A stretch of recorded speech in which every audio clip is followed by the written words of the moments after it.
Welcome to On the Couch, the podcast where real conversations meet real change. Pull up a seat, get comfortable, and join us as we dive deep into the conversations that matter most to Black and Brown communities. Hosted by Dr. Diamond and an incredible lineup of co-hosts. On the Couch brings you raw, insightful, and empowering discussions, from mental health and wellness to entrepreneurship, life insurance, healthcare, and everything in between. Our mission is simple: to educate, uplift, and create space for conversations that need to be heard. Whether you're here for practical advice, motivation, or just a dose of inspiration, you've come to the right place. So sit back, relax, and let's talk about the things that shape our lives, our futures, and our communities. This is On the Couch, where we keep it real, keep it relevant, and keep it moving. Let's get started.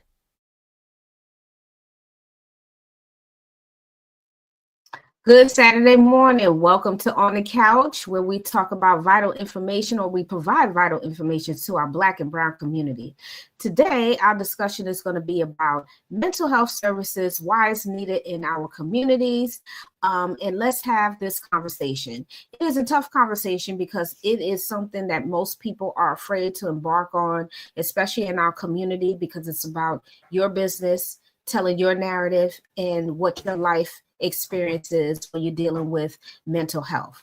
But today it's very important that we embark on this because it is the last weekend in May where it is mental health awareness. So without further ado, I'm going to bring on one of my fabulous co-hosts here. Ms. Toya will be joining us, and she too is a mental health expert as myself, and we are going to get this started. So good morning and welcome to On the Couch. Hey Toya, how are you? Good morning. You know I'm always moving and shaking, and this particular platform is on my radar. So I'm in my car. I have a meeting, and I just said, okay, I'm going to get here early so I can join you guys this afternoon. Yes, well, thank you very much for that. Morning. Right, morning. You know, we always on the move. We always multitasking. We're always giving back, and that's important that we do what we can. So, you know, on this platform, we keep it real. So, yes, people are going to see us doing multiple things at the same time. That will motivate them to also see that, hey, we're human beings. We're just not here just to be on a podcast, just to give you just information. Sometimes we need to show you what we are actually doing out in the community. So thank you for sharing that and letting us know that, hey, I'm out and about. So nothing wrong with that. This is what we do. So, Amen. you know, before we get into our topic today, because, you know, you and I, we're mental health professionals, and, you know, we're going to probably get deep with this round table talk, which is very important of why we're talking about what we're talking about. And then this is our last weekend in May with Mental Health Awareness Month. So, you know, it's very important what we say and how we live our lives and what we do to maintain and stabilize our mental health. So we'll be talking about that also. But I do want to delve into a couple of things that I have been watching over the last week or two. One, the state of the United States with the person that is in office right now, and two, what is going on with the Diddy trial. It is so much going on, and my first thing that I go to is mental health. So let's talk about first the United States, the state of the United States. I'm beginning to hear about people saying they're tired of hearing about Black, how did they put it? They're tired of hearing about Black issues or whatever the case may be. Not realizing that we never had an issue in the beginning. The problem is the issue keeps falling in our laps. Amen. And therefore we are dealing with all types of trauma day in and day out. But each time we speak up, but the problem is what's happening is that the dynamics, there's a shift right now. And the shift is that we're not coming to the aid of others because they want us to be healed. We are already dealing with a lot of trauma, but have you been hearing this in the news yourself, or hearing things maybe on TikTok, Facebook, how people are overly tired? And I'm talking about white people. White people are saying this, and Mexicans. Well, the Hispanic community. So what Wow. have you been doing? Yes. Well, as you know, I had a very busy month, and I get drips and drabs, and it's ironic that we're having this conversation. I was talking to a friend yesterday, and they said you need to stay with your current events. So I said, you know what, I'm gonna take the L on that. I'm gonna take the L because distractions are all around us, and you have to pick and choose. So what I do is I live day by day. I have a schedule. You have work in there, you have meetings, and you have other things. So when I took the L, I said, I need to be more in tune with current events. And I'm going to tell you what the reality is. When I get home and I turn that 5 o'clock on news, or when I do that, what do I see? Diddy. Yep. So when I tap in to the current events, what do I see? That is what the majority of the conversation. So I asked the individual, I said, well, can you share something? Because some people, if it's something really good, you send it to me. So I'm going to think I am just a sample in the global world. These are our children. And what do they look at? YouTube. So when I try to access the current events, they're not good. They're not reputable. So what I was saying to this individual, if I know that I'm failing and I'm reaching out for help, help me. Because when I do turn the TV on, this is what I'm hearing. I'm trying to vet the information that I'm receiving. So if I'm having an issue and I have a master's degree and I want to have a PhD, so what are the folks, the constituents out there in the world, right? What are they accessing? That's the problem that I'm having, because I'm an individual who has a lot on my plate. Yeah. And if I can't access the reputable information, I see that as an issue. And all I did was reach out to a friend, and we had a little argument about it, and it made me feel a certain type of way. But the only thing I can do is accept and acknowledge my fault in that. So I am seeing what I'm seeing. And for me to have worked in the social service field, back in the early part of my career, I had the A's and B's, and they were mostly Hispanics. So for you to say that folks who, I don't know if they're documented or undocumented, to say that the African Americans who are born here are having an issue, that means that they probably have the same issue that I have. So what I feel at this platform that we're doing, we need to be able to share that information so that we all are well informed. And I'm sorry today that this week I'm a little untuned and I don't like it. And all I can do is be transparent and accept where I fit into that. And I know that you give me the information, so then from there I'll go. But I have to do more of a due diligence to myself and find a platform that I can access the news, because what happens is you lose the folks' attention. Yes. Now what's happening is when you tap in and I hear a topic like that, it makes us have to look into ourselves and be accountable with oneself. I'm not going to blame anyone, because that means that the folks who made those comments, they didn't do their due diligence. All they're doing is picking up the fake news, what they're hearing. And as we said before, with the election and anything, what's put it out is false information. So they take the false information that they receive and think it's the gospel, just like with the Diddy trial. I don't like to parallel it, but just to kind of tell you, it was put out there in social media that Wendy Williams testified. She did not. No, she didn't. So you understand? So now if someone takes that false information and pass it on, you get it? That's all.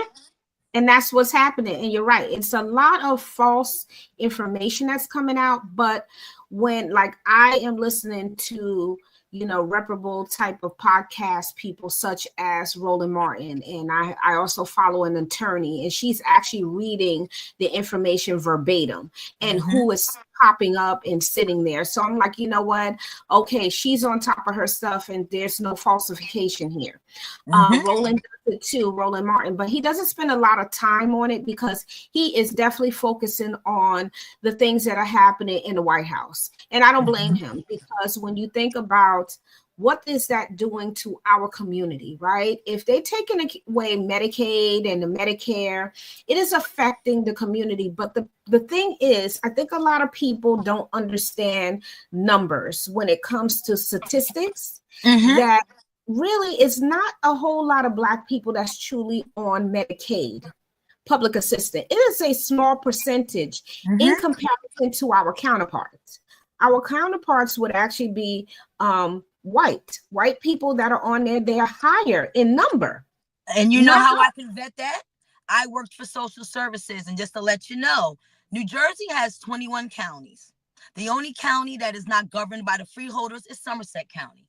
So from there, everyone comes together, and just being able at that time earlier in my career working with them. So if you think about Somerset County, you know what the geographic is. So when the folks came in, it wasn't a lot of our folks. Now you go to Union, Essex, and you can see a different influx of the folks that come in there. So I was able to personally see that. And the challenging thing that I have is that, because being that I look young, I have worked in different areas. Mental health is very lengthy. Where it can reach out to. So social services basically is what we're provided. And folks don't understand that there's a federal poverty level. Okay. One of my side jobs is multiple sources of income is doing taxes. So what happens is that information is globally. When you do the census is telling what aid should go to each state. New Jersey has earned income credit. There are folks that move south. They realize that once they complete their taxes, they're not getting that extra money. New Jersey gave you that. We are a small state, but we take care of our folks. But when they don't expose who the people are that are receiving it, that's where the false information comes in. So now what's going to happen is that these folks, when you work, you get Medicare automatically. Okay. If you go out on disability retirement, you have to wait 2 years before you get the Medicare. What New Jersey does, they have a grant that will supplement the $170 something that the government is providing for you. If you're in that state, that automatically comes from your check. So what happens is Medicaid is supplementing to cover the other 20%. That's where the numbers come in. And when I try to explain this to folks, they look at me like I'm crazy, because the folks that work at that are housed by our agency, they are on Medicare and Medicaid. Once you're over that, then there's different programs that can cover that. One of them is MLTSS. So that means that's community Medicaid, so that they can go into an institution.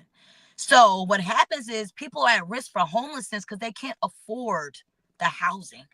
So then they come to my agency where I work, and they're able to get that. So I don't want to go in, but it's just, the point is, who is receiving their services? It's just not the Black and brown community. That's right. That's right. And that's the thing. We're it's assumed that it's just us, and it's really just not us. It's more than just us. And again, like you said, it is an assumption that we are the ones mainly on it. But what happens is, in our community, we can't do anything without it being exposed to something bigger. And that's what happens when it comes to us. So this is why it's very important, that as we're talking today about mental health services, look at the totality of what you go through every day. This is what we want everybody to do. Look at what you go through on a daily basis and see what your experiences are and what is that like for you at the end of the day. If you feel your anxiety is very high, or you find that you're becoming overly sad or depressed about stuff, you really need to start seeking some services, because sometimes our jobs or just every day can cause us to have stress. Okay. So it's, what do you do with that? Now, when you think about when we were children, we think about how carefree we are. We're kids, we're living, no bills in our life. We're just out playing, having fun. But no one prepares us for being an adult, really. And know that there are going to be stressors in your life. And we see our generation before us and the generation before the generation before us. They will say certain things, but a lot of the times you don't hear the complaining. What you see is the overworked person that is exhausted, tired, but they get up the next day and they go to work. But it is it is a conditioned behavior that we also learned, because for us, we have to keep going, because the Black and brown community, that's all we know is to work, to survive. That's You all we fight know. or flight response. Yes. And that's where folks don't look at that. And what I have to do at times is look at the black and white whenever I'm questioning myself. And that's where it's Mental Health Awareness Month, having a sound mind. And one of the things I'm just going to just say from women, I'm a survivor of a lot. And when you have a trauma response, you don't know how it's going to go. So when you're mentally strong, you have to be able to protect your peace. Right. And what happens is when you try to protect your peace and you explain, because now when I try to tell you why I'm doing this, you look at me like I got two heads. Mm-hmm. But what I have to understand is if I can survive something from age 7 to now, you can walk in my shoes. Mm-hmm. So because I know me and I have elevated to where I am now, I cannot go back to where I came from. So that means that sometimes I got to walk away from something because I want to do something else, but I can't because I'll lose everything that I worked for. Then, okay, what is the stereotype for a Black person? Ghetto, loud. So if you love your brothers and sisters who look like you, why would you invoke and pull a scab for someone? Yeah. So what you have to do as a person who knows and know the God that you serve. And when the old people say this too shall pass, and then you look back, I'm literally in my car, I'm looking at my rear view. How they say, devil, get thee behind me. And I say that because the matriarchs and patriarchs of our families put that in us, right? Yeah. Who raised you and I? It wasn't our parents. Right. Yeah. It was a village of people. Young parents. That's right. Young. Yeah. So what I had to understand, and I'm putting this in the airways, and I said today when we woke up, it's just the two of us. This is God's design. This is God's design on today.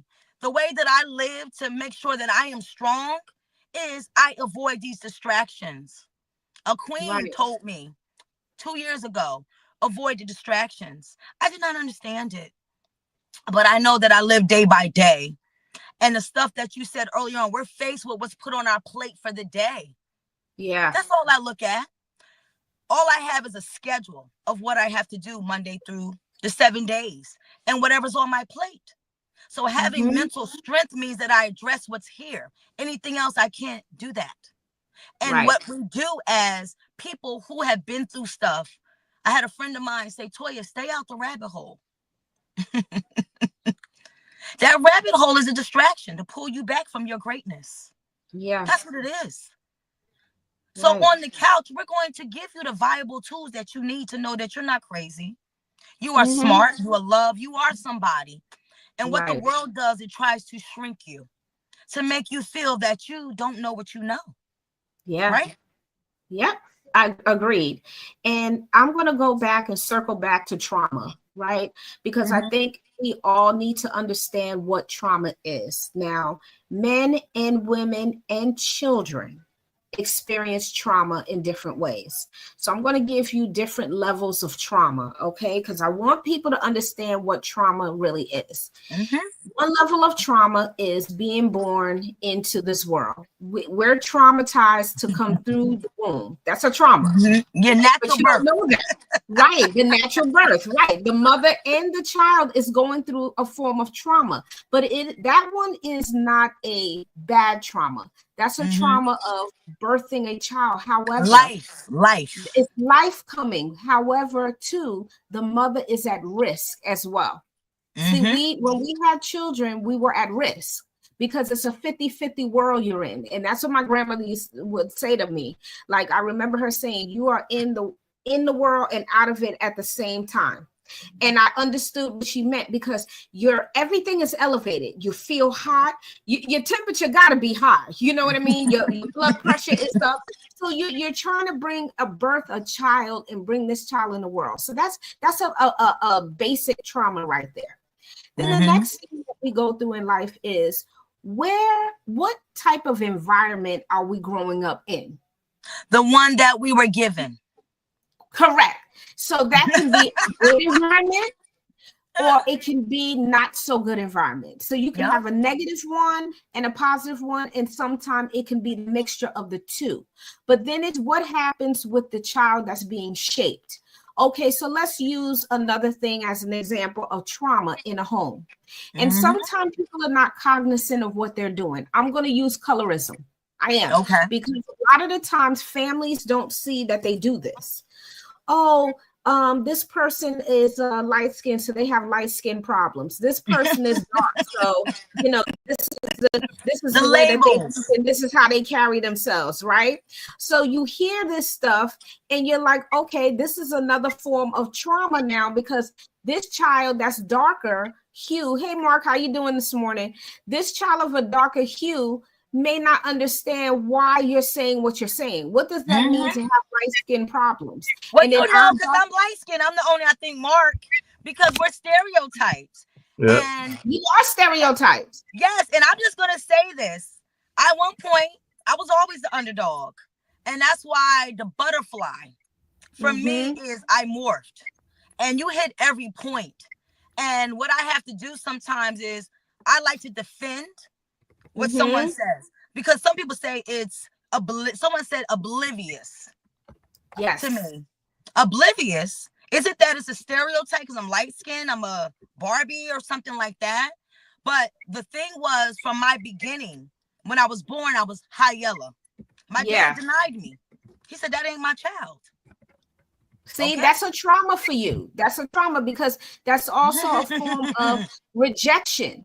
And you know, you can carry that with you. And it's called it's a rejection syndrome dysphoria. Because what happens is you begin to feel like everybody rejects you. Even if they're not. And but you think so when I did group therapy, one of the exercises that we did a genogram. The genogram was an exercise for you to go to your family of origin and go through everything. Then they would come back. I said, okay, you can keep building on that because what you just said, genogram. So both of my parents, brown. But guess what? My great grandpa was half white. So when you look at that, you don't know what you're going to get. With our colors in the black and brown community, there's a recessive gene that may come up. You might have someone albino, which we had in my family, colored eyes. My grandfather is dark skinned. His sisters are light skinned, hazel, and brown eyes. So do you understand? So when I'm together with them in North Carolina, I look like them. So how could you deny me as your child? But as life goes on, I never looked at that, Dr. Diamond, that was a trauma response. It is. To that. So thank you for that. But every day is a school day. So just think about your family of origin, the misconceptions, the envy and jealousy based on some person's exterior of how their face looks. God made us all perfect. And what I had to learn to accept, I'm placed here. My life is already set. Because when you think about an architect, grand architect means that we are placed in this world for a purpose. We don't know what our purpose is. So why are you coming at me for my purpose? All I know is skills and abilities that were given to me.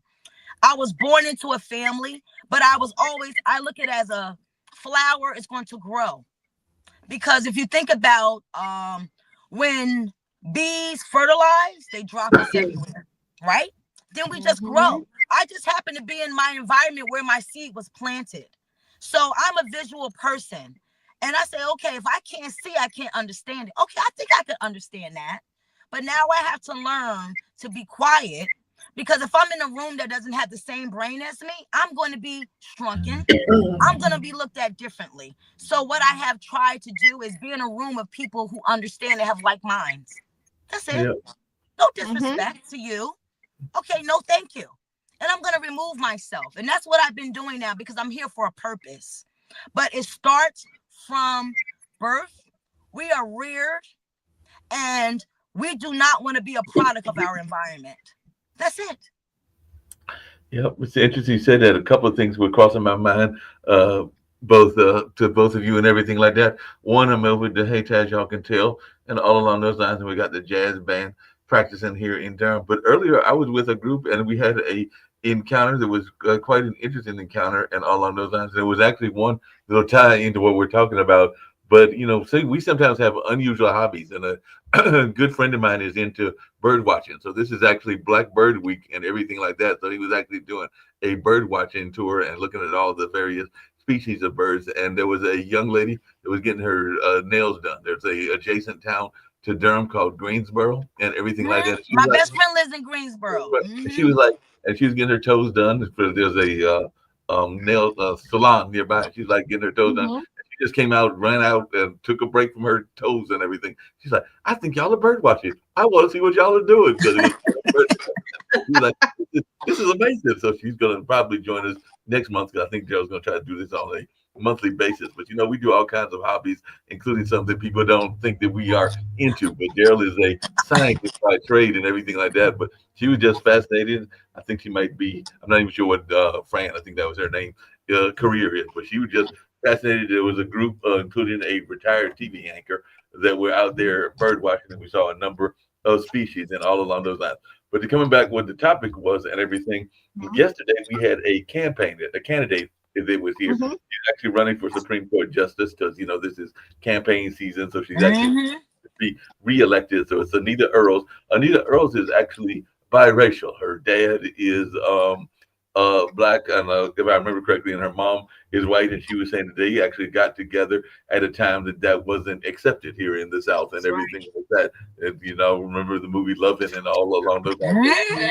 She came up in a family very much like Lovin' when it was seen as taboo, but she knows that she comes from that mixed heritage and is proud of her mixed heritage, and is definitely one of those people that also believes that, as she put it, some of the Republicans, they messing with the wrong one if they messing with the women. 'Cause women are stepping out, because she also had Allison Riggs, who is a white woman that barely won the election because she was challenged and everything like that. But they had the vote count, and she won her challenge. And I think it was Allison that was like, "Y'all messing with the wrong one because y'all messing with the women over here, and we ain't playing." So she was basically saying, "Yeah, women are not playing. Y'all are not putting up with a lot of the BS that was out there in the past." But it was fascinating hearing. Definitely Anita acknowledged her past and the fact that she came from a biracial family, and she acknowledges both sides of her family and everything like that. Because you have some people that deny it, whether they come from biracial in the sense of Indian and black, or white and black, or whatever their mixtures may be. And I also have to just tease y'all as everything, because both of my parents are African American, even though they are both light skinned African Americans. But I am part of the Hazel Eye Club, so don't be knocking those hazel eyes, because I heard you over there. I No, look like I'm just, it's a reality. And we are just trying to pull the root of potential mental health triggers. Yeah. And the masses deal with this. It's just that in our Black and brown communities, we don't get help. And April and I, Dr. Diamond and I, hear a lot. And sometimes I find myself defending my knowledge. Oh, yeah. And folks look at me. If you look at my resume, you'll understand why I know what I know. Oh, yeah. But nobody don't ever look at your resume. They just want to discredit you. Well, she don't know anything about that. So I have to talk a lot. And what I'm personally working on now is not being long-winded. But you should respect me enough for me to open my mouth. But for someone to tell me I don't know what I know, that's shrinking me. And I just don't understand that. But when someone that you love and is close to you, how do you deal with that? Why would you want to do that? And all I can say is that we hear the word narcissist, you hear all these different things. I really didn't think that can happen, but one of our co-hosts wrote a book about narcissistic behavior. And sometimes we're in denial about things. But I just know that we love on people and we don't want to see the faults in them. Right. But all I know is that as I put time and I put things into black and white, asset or liability. Yeah.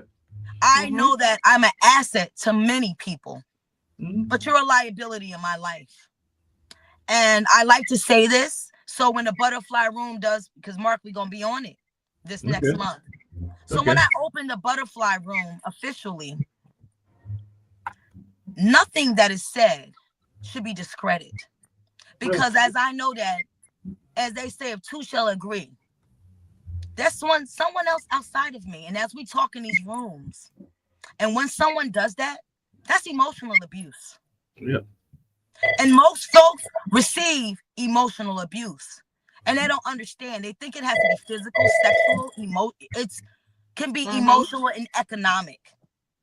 That's all that it is. But these are things that we need to identify. And I have survived a lot. So when my books come out, you can read. Come be nosy. Come look at my life. And the reason why I am the way I am, because I have been shrunk my whole life. But I survived the odds. And at times I want to get ugly. I want to fight. I want to do this. I want to do this. But I just thank God for my blessings. When people say, is the glass half empty or half full? I used to think it was empty, but it's full, because when you sit back and look at the blessings in your life, the positives and negatives, that list will give you the motivation. So May, in observance of Mental Health Month, write it out, journal. Some people don't want to do that, because when you go back and look at what you were going through on that day, and then when I say this too shall pass, you survived it. And we are just vessels. We are vessels for the good book. The good book, if you're spiritual, are stories. And I know if you've heard us, and go check our playback. I talked about the 7 deadly sins. All I know is that that's me trying to understand, what does that mean? And if you look at what those things are: jealousy, envy, greed, wrath. The good book gave us stories. Psalms and Proverbs are things that we read daily. Per my pastor, Robert L. Peterson, Second Baptist Church, Metuchen, we're syndicated. I'm going to drop this on this platform. And all I know is that I had a forever church, and this pastor has fed me weekly. And sometimes we don't know, but we need to be fed in order to get through this life, to understand what our purpose is. And one of the things that we talked about this week was prayer, the power of prayer in Bible study. Yes, no, and wait are the answers of prayer. And sometimes I don't know what's going to move me, but I just know that here on our platform, we discuss things that we can water others, because at times we carry the weight of the world, of others. And what I'm learning now, if I don't take care of myself, I wouldn't be here. And sometimes we have to be a little selfish, right? Why should I be depleted and I water everyone else? That is the thing where depression starts. Because what happens is there is a higher power. There is always the opposite: positive, negative, day and light, yin and the yang, right? If we don't water ourselves and feed ourselves, then we don't have any will to live. So the only thing I want you to do now is questioning yourself. Are you an asset or a liability to these folks that are giving you issues? And you will be able to come up with your answer. I want to plant that seed. Thank you. Now, Mark, I know you was getting ready to say something too before I jump in also. I was trying to remember what it was. I was just talking about that I know what it was. I was hearing what y'all were saying. And too often we don't give people enough credit for being experts in the field that they are experts in. I think that is a field that is a quote unquote white field. I just mentioned that my good friend Daryl is a scientist. He's also into Afrofuturism, which is definitely in our lane and everything. But I mean, he knows a lot about bird watching, and he knows a lot about things like that. I've got other friends that are into other things, hobbies that people might not find all that exciting, but to them it is exciting, whether it's a Black archaeologist or a Black geologist or a Black folks that are in the engineering fields, and even some that are in the horticultural and gardening fields and everything like that. But sometimes we are too busy to dismiss people's expertise because it is too much of a quote unquote white field. That's how I check fields that are color based, but sometimes we do get this whole notion that it is a color based. Why does it have to be black or white? If you just like something, if we all had a mask on, you go to a masquerade. Why does it matter? If you like bird watching, I've watched birds. But it goes back to that one is outside of our control in I would say in two ways. And I say this because the conditioning started early on in the classism. So when you have classism like that, it was broken down through white eyes on what Black people and white people can do, right? What Asian and other races can do, right? Latinos and Spanish, Hispanic, what they can do. When it should be what you said. If we all had a mask on and we walking around and nobody see what we look like and we just bird walking, but then in the end we take our mask off, then it'll be a surprise. But it shouldn't be a surprise because we should all be able to do what we're interested in.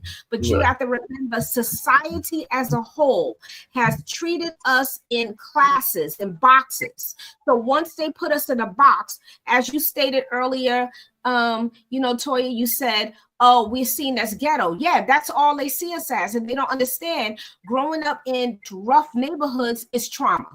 Yeah. Okay. A lot of trauma. You're exposed to a lot of things. I can speak for my own self.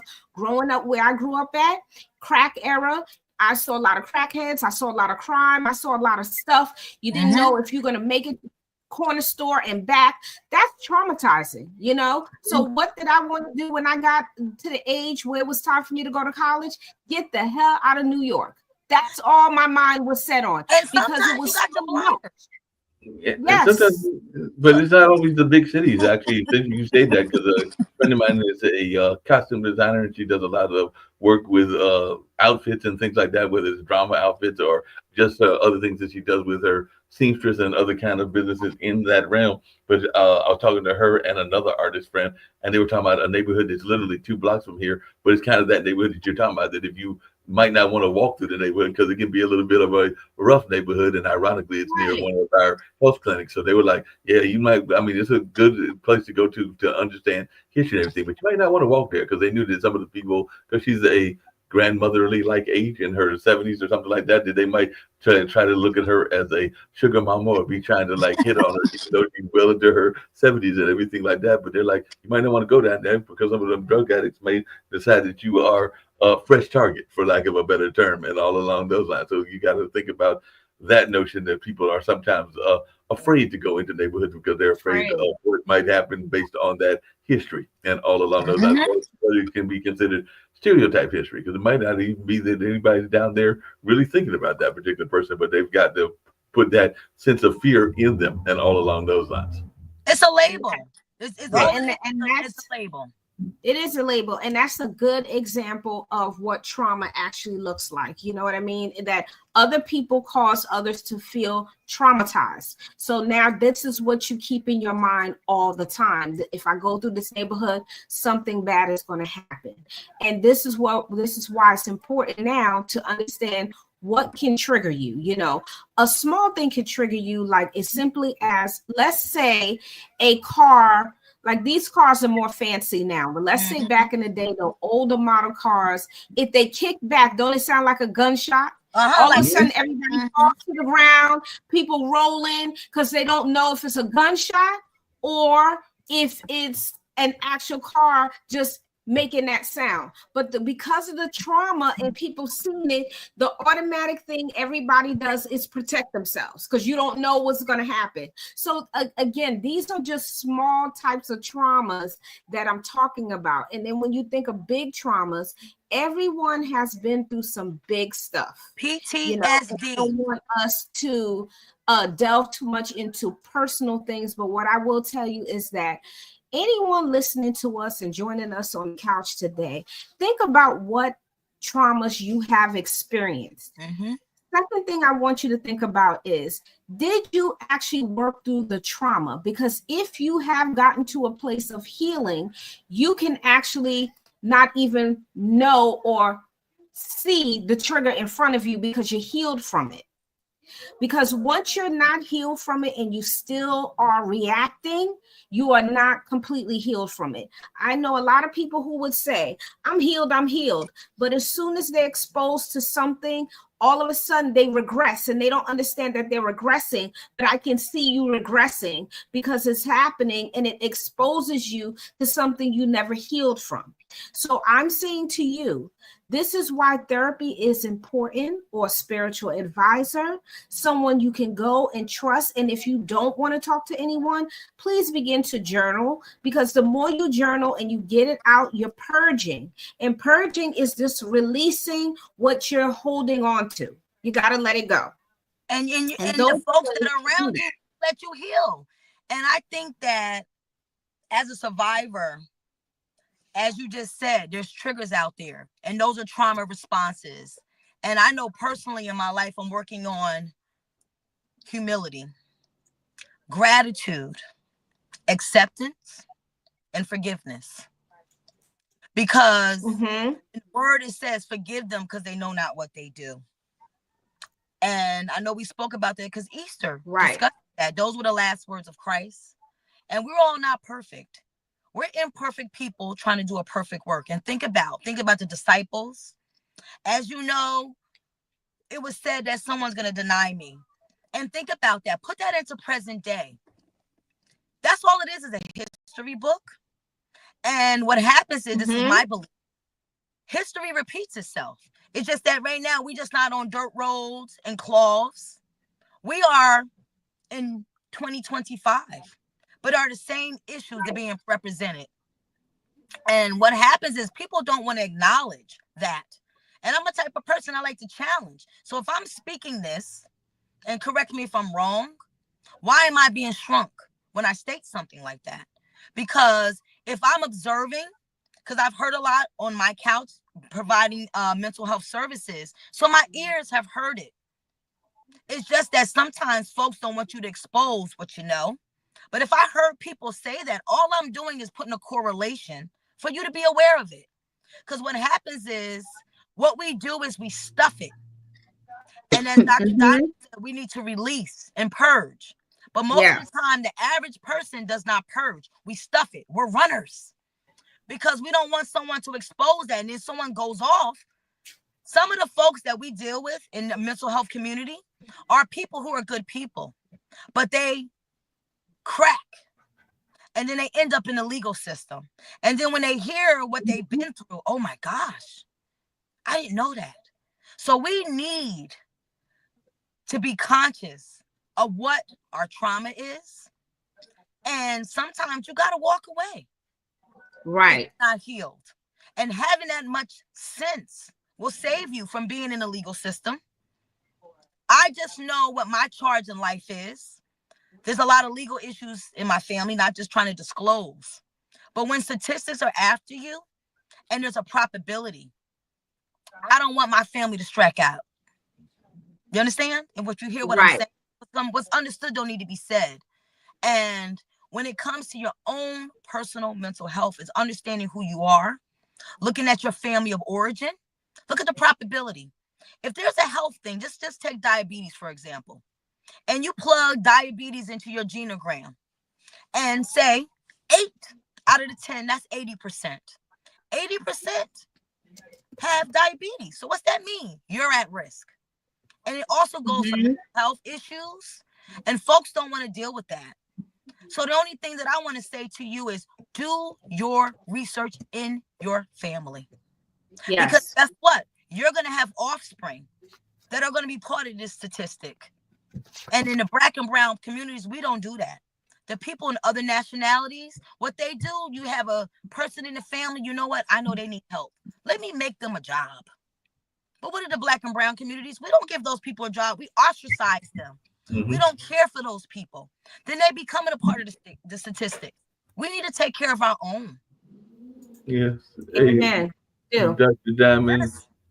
And definitely, I was just thinking about this because the other thing that came up in conversation yesterday, because like I said, there was a lot of different conversations. There was a gentleman that came up to me and he was saying something we've talked about on this show before, but we also don't do a good job of maintaining the history and letting people understand their own family history. I mean, the white folks do that regularly and everything along those lines, because he was even saying that this center that I work at, that we should have a room where people can come in and learn their history and document their history, because not just the famous people that we all know, whether it's the MLKs or the folks like that, but we probably all have family members that have had some notoriety, whether that was good notoriety or infamous notoriety, like the Frank Lucases of the world and everything like that. But you need to have that conversation so that people know on whose shoulders we rest and everything like that. But we don't do enough of that in our own communities and everything like that. Branding. What it is, Mark, is branding. Right.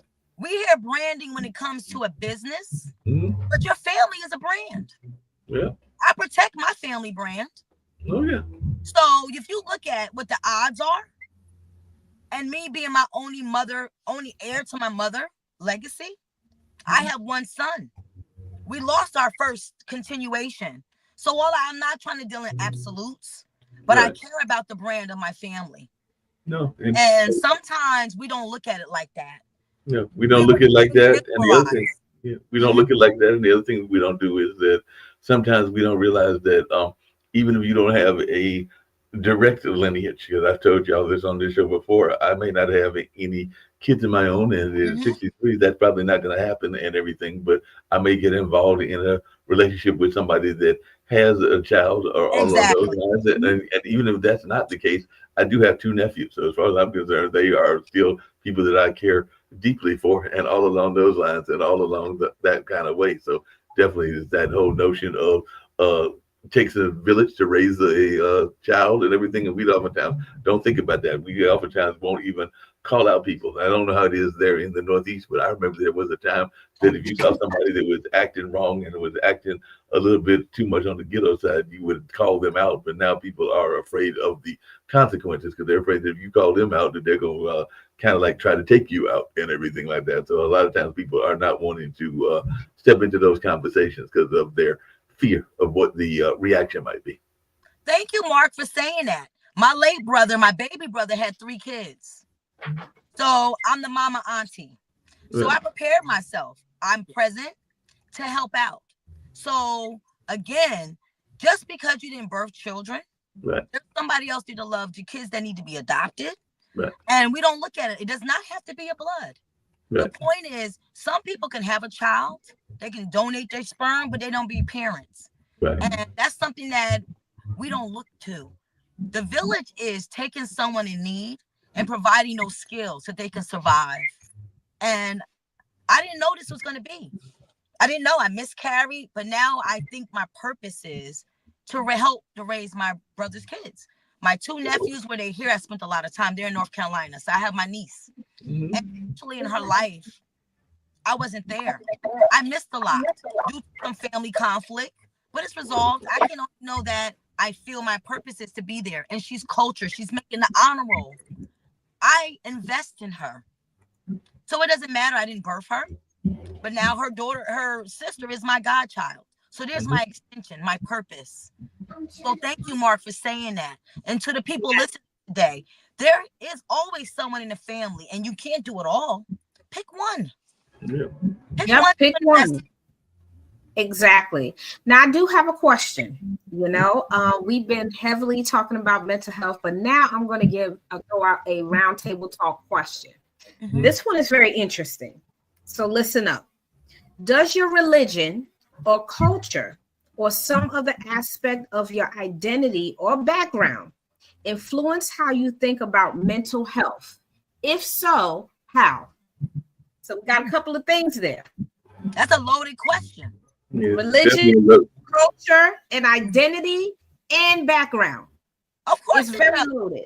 I don't want to go talking. I got a lot to say, but I'm gonna let Mark start this one, and I'm gonna piggyback. Go for it, Mark. You start this round. No, I'll start this off just really, and I'll be very brief with it and everything. But one of the things that I feel is that a lot of times the people's religious beliefs can dictate the way that they handle mental health and all along those lines. Because I do know that there are some religions out there that are not wanting you to get outside counseling. They want you to get the counseling from within and everything like that, whether it's divorce counseling or whether it's mental counseling and all along those lines. And the last time I checked, I mean, I could be wrong, and I do have some friends that are in the ministries. While they might be trained in certain types of counseling, they're not trained in all kinds of counseling, and therefore they need to sometimes defer to the experts in the field and everything like that. Because I've seen some people, because of religious beliefs and everything, and they'll be like, nah, I can't really encourage you to, I'll just use divorce as an example, to get a divorce, even though the person is in a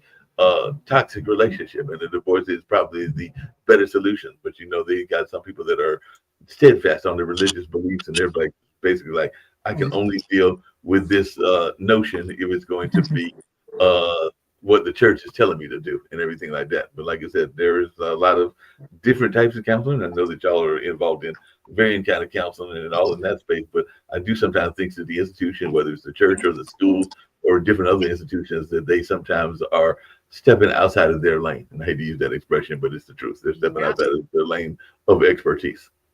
Yes. I'm going to piggyback off of what you just said, Mark. I agree with you 100% that religion does dictate how people present themselves or seek help for mental health services.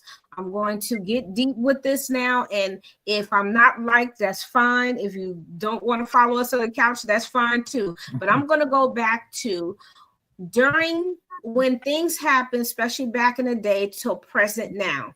It is also a culture and conditioning of hiding things such as molestation. If a child is molested and they go to the church and they talk about it, they tell them, do not speak about it again. And that child now carries that trauma for the rest of their life. And then you wonder why they have mental health problems, or they are promiscuous, or they begin to take on substances because you followed a man who's supposed to be interpreting what the Bible is, what God is telling us to do. And you as the man, you're imperfect. So therefore, you can't possibly know everything, but to advise someone to go back and tell their child, no, don't speak of it, hide it, so on and so forth. That is more traumatizing, more damaging. It is hurtful to our community. It is lack of encouragement. There is no healing there. What you're doing is causing more damage instead of helping. So I have to go there and say this. I always, my whole life, we all grow up knowing that there is a mighty being powerful than us, an Alpha and Omega. We know that's God, right? And we know Jesus came down here and died for our sins, but he didn't die for us to hide things and harm the people that we're around and love. You don't do that. So this is why I say when it comes to religion, yes, I agree with Mark. Step out of your lane. That's not your lane. And advise a person to go and get true mental health services. You can couple it together, but you don't have to say that's not the route to go. So that's my aspect or my point of view on religion and trauma and mental health. Yes. So basically, you just hit me. Somebody just asked me to move up. I guess he can't get out to car. Okay. But all I know is that I'm a survivor of abuse. And I'm just going to say to you, every time I hear that, it gives me a certain thing. Mm-hmm. And in those type of topics. But again, when you have the pastor, they're the intercessor. There's someone on someone's behalf. I attended Catholic school all of my life. So one thing that I can say, I was exposed to religion. My mother's dying wish was I remain in Catholic school. So even though I lived where I lived, I went to where I wore a uniform. Then I would go to the South to visit my grandmother in Mississippi in the summers. Some of them were Pentecostals. African Methodist was another church that I attended. So when I explain that, I have a lens. So because I can't speak to someone because no one wants to hear me, I'm going to write about it and talk about it on these type of platforms. But again, what a child does when they're experiencing that, you're told to keep what's in the house stays in the house. And whenever a child tries to share that, they don't want the family business to be out there. So it took me 40 years of my life, therapy and things like that, to deal with it. But I'm open now because I needed to heal. Because as a mental health professional who facilitated the women's groups, I heard a lot, but never disclosed that I was that person. I never shared that. And it was a hindrance to me. And as I grew, and when I first met you on this professional platform over a year ago, remember that? I shared my story for the first time. And I had to pause. I shared something. A family member said, why are you sharing that? I understand it's the family brand, but me growing, I stuffed that. I ran from that. And now I feel free to understand that there are vessels there to tell people it's okay. So for me to experience that and waited till I was 21, graduated from college to share that with my family. Why didn't I share? For multiple reasons, which the books will discuss. God willing that I can birth that. But journaling, those became into books. And all I know is that you have to share to heal, because folks will look like you got two heads. And sometimes I feel like I'm on an island by myself. But when I see people, folks understand that energy. I survived. The blessing is I survived. Mm-hmm. The person that would be considered a narcissist helped me heal. And when I look at that, and you can love a person, but if they don't see that and want to shrink you, all I know is that I trusted someone. And when someone tells me you're being a victim, I'm not a victim. I'm a survivor. A survivor. Yeah. So when Yeah. that is told to me, are you for me or against me? I don't know. All I know is that I survived stuff, Dr. Diamond. And there are little girls that animals come to me. I never understood it. Then one day at my church, I rejoined my church, and this lady came. She said, your soul is beautiful. And I cried. I released. At times I feel alone, but I'm glad as long as I don't carry this, because PTSD, post-traumatic stress disorder, we think about the vets, they've experienced things, and sometimes you can have a trauma response. I'm right now gripping my hands at this moment because I had to figure out how to respond without feeling like I'm wrong. But all I know is that what my two eyes saw, what I had to persevere through, and at times, what I have to do is still show up when I don't want to. So if I'm there, how many other people? How many others? Right. And I didn't know where this was going. All I know, I said today, my spirit said, let Mark talk. You jumped in, and now I'm last. And I know that religion, we go to a place to get fed, but that person is just the vessel to feed us. And as you know, we hear, I don't want to bring up TD Jakes, but all I know that in the media, there are different things. Yep. And all I know is that these are distractions. So imagine that on a local level, in your church or somewhere. We are here to have a voice. And sometimes people want to shut our voice up because they don't want to deal with it. And as our Anika, one of our co-hosts, said when she wrote her book, you can do that playback. She said she met with the family to share, but it was her eyes in a group of children. So how can you discredit what someone saw? You will want that person, because some people don't know how to share. One of the things that I know that we learned in our practicum is the stages of change. You have pre-contemplation, contemplation, action, and maintenance. Maintenance is your life. So for those that are there, research that, Google that, to understand the pre-contemplation means I ain't got a problem at all. Contemplation is saying, you know what? I'm going to open my eyes. You know, it may be. I didn't think that was me. Accepting it means, you know what? I'm going to do the work. Now, if you apply that simple thing to everything in your life, you're not alone. It's just a mental health theory that was studied, and now it's applied to your life. And the maintenance is lifelong. Lifelong. You may have good days. You may have bad days. And there are times that I go back now as I'm writing my manuscripts and I look at what I journaled in college.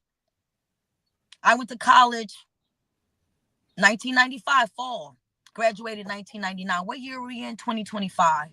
I wrote things and put them away. And now I have an understanding of what my mind was at that time. Loving hard, having your best friend have a baby with your first love. So when people say to me, I understand life happens, but I haven't shed. And this month is just, again, the observance of all of that. So don't think that you're different. Just understand that we have religion, We have mental health. In my opinion, religion is what the masses do for healing. My pastor says church is the hospital. Come as you are. He don't mind if you have sneakers on or anything. Some churches want you to have a long dress, whatever, etc., whatever it is. But God says, come as you are. Why do we have characteristics of a perfect Christian? Why do you have an infrastructure that says we can't? Come as you are. What if you don't have the beautiful hats and fedoras and things like that? Right. You come to church to heal, the hospital. And I thank my pastor for bringing me back in. He said, Sister Toya, he been calling you. He been calling you, but I felt I was imperfect. I was imperfect, but now I know that I needed to go through all that to be this vessel, to put it out into the world so that we can heal together, and understanding that your past is not who you are. Your present, my Mantra Mondays, so people who follow me, Mantra Mondays is something out there to give you something to get through your week. And I have to make sure when I post that it doesn't have to be a reflection of how I'm feeling. Some of it may be an overcoming, but it's just me shedding, peeling the onion, and understanding that God loves me. And everything that I've gone through in the past few years has given me confirmation that I don't need anybody else but the grand architect. I love hard. I have loved on the wrong ones. But I know that I'm an asset in people's lives. And a lot of times I'm being asked to do things. I don't want to be in the public eye. I'm asked. So what I do, I'll take the heavy. Because I look at my blessings and what I've gotten through. And I just say that, you know what? We always talk about the story of the lady with the issue of blood. And all I know in that story is she touched Jesus's garment and he healed her. But she was looked at as someone that was discarded, looked at that she was nothing. And I just know that there's a lot of history. And only reason why I'm making that connection today is because that's what we look at, the Bible, the New and the Old Testament. You're on mute. What this means is that, I'm sorry, somebody called me. Okay. And all that I gotta learn how to do not disturb. You're gonna teach me that later on this iPhone. But all I know is that when it comes to the Bible, just know that when you're going to church, because I ran from church for little things, but that means I was close. And they always say, don't let anybody block your light. Don't let anyone let them block your light. Because what happens is resilience is based on things that you've been through. And once you get to the other side in journaling, as Dr. Diamond said, when you look back and you're going to see where you came from, you're going to understand your purpose. And if you know in your heart of hearts that you are positive and you're trying to exude that in your life, and someone says that, then maybe they see something in you that they don't want to be birthed. Work harder. Work harder on that. And understand that you are somebody and you have feelings. And if someone that you encounter wants to make you feel less, then that means that there's some insecurities in them that they don't want you to exude in your life.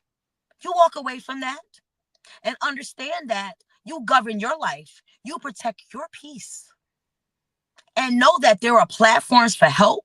And that's where you tap in to people who agree to where you are. Because you are somebody. Understand your own mental health and feeding that. That's what we do here on this couch. Amen. I agree with everything that you just said. And to sum all of this up, because we're not going to go into our normal long session today, or podcast session, because we got other stuff to do today. Yes. But I'm going to tell you all some things that I would like for you to do. I'm going to go to my anthology book that I was in here. And this is actually the workbook that I'm going to look at, because I'm going to give you some information that I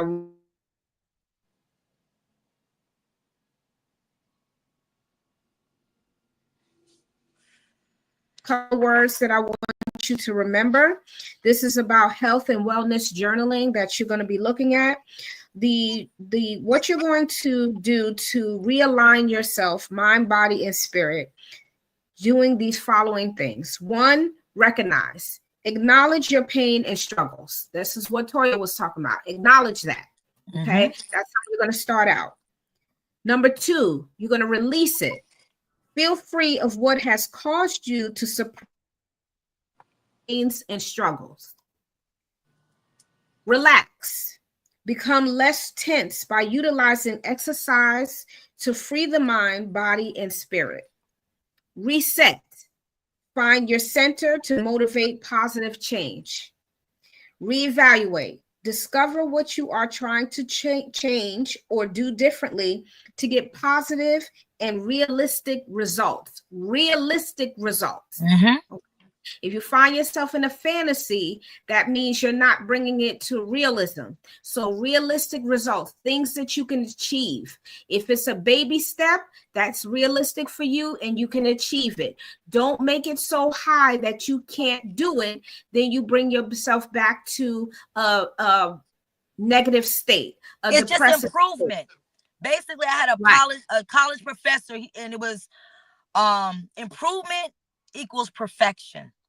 Right. Long as you have a plus, because you're striving, perfection is across the horizon. You're not going to get there. It's steps. Improvement. It's just baby steps. Correct. Yep. So reevaluate. Now reclaim. So retrieve or recover who you once were and enhance what you love about yourself. Okay. So that's how you're going to reclaim yourself. Reinvent.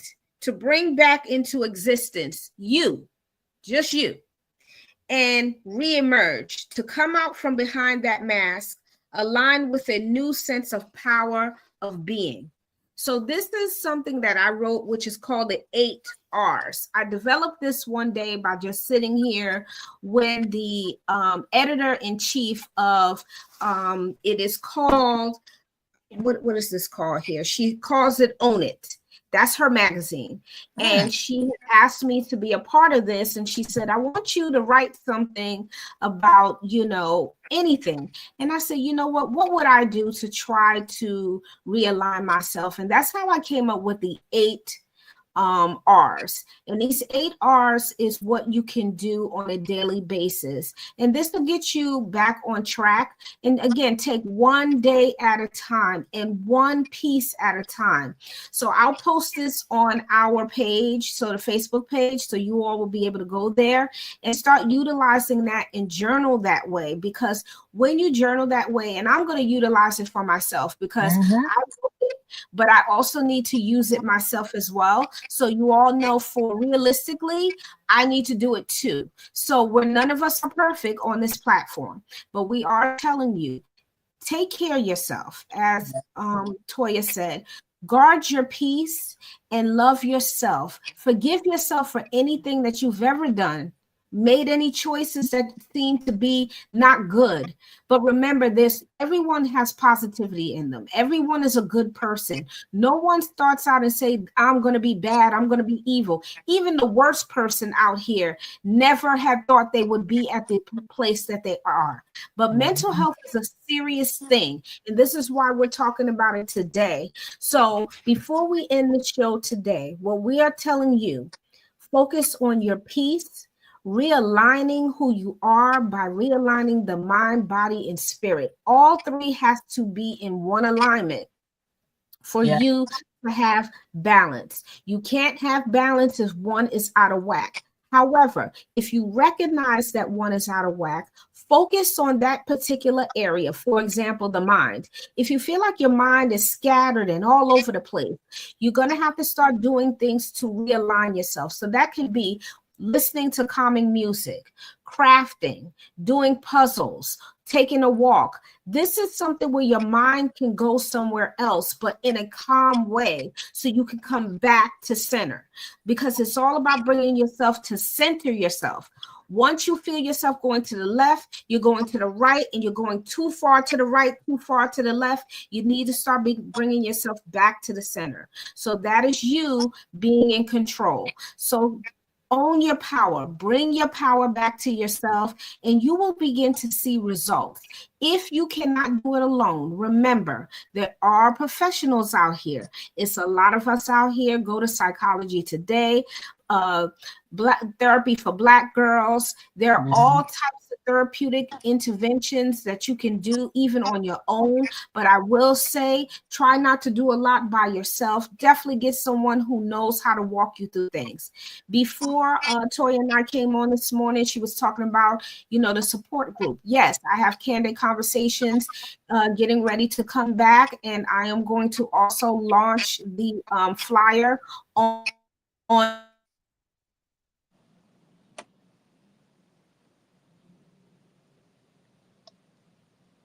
to be a large group because people can't get a lot out of it if the group is too big. So know that's another way to help yourself get back to where you want to be. So remember, love yourself first. Remember that, and then take one step at a time daily.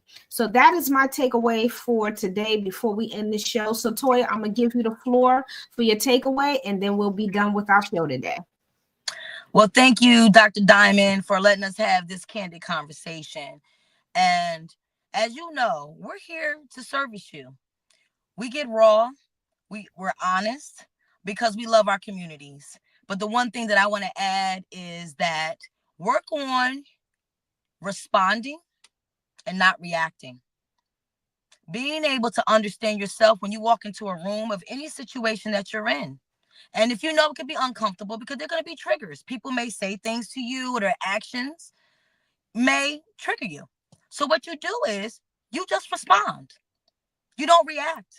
Because when you react, that allows your power to be diminished. And understand you know who you are. And sometimes we're not going to have a good day. And you may have a lot on your plate. And sometimes quiet. Peace, be still. Be still and know. And that's one of the things that carries me. Serenity prayer and meditation. And just know that you're going to get through each day. And when you're taking it one day at a time, and then you're going to look back in the journaling. Wow, I got through that. What? Thank you. So that's all I have for you today.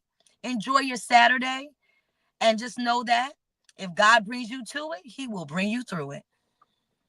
Amen to that. Amen.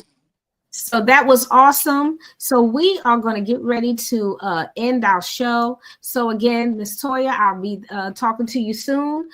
So let me go ahead and end our show on our favorite note. So thank you all for being here with us on the couch. We enjoyed you today. I hope you go back to the replay and get some information on why mental health services is important and it very much is needed in our communities. Let us have this conversation. Yes, have this conversation outside of us and know that your mental health state is important. Once you lose your mind, it's hard to get that back. So make sure you work on it, put yourself first, safeguard your peace, love yourself, and take one day at a time. Remember, you're not in this world by yourself. Find different sources, resources that will help you get the services that you need. So remember, thank you for joining us on the couch. Peace, love, and tranquility. And remember, love yourself first, and then you can love somebody else. Have a good Saturday. We'll see you again in 2 weeks. You take care of yourself, and thank you for joining us on the couch. Take care, everybody. Bye-bye. Thanks so much for tuning in to another episode of On the Couch. I hope you enjoyed today's conversation and found it as enlightening and inspiring as I did. Remember, the stories and experiences we share here are just the beginning of a much larger journey. Don't forget to subscribe on YouTube, look for the notification on Facebook, and find us on your favorite podcast platform. Your support helps us keep the conversation going and reach more listeners just like you. Until next time, stay curious, stay kind, and keep the dialogue alive. Peace, love, and tranquility. Take care, and we'll see you on the couch.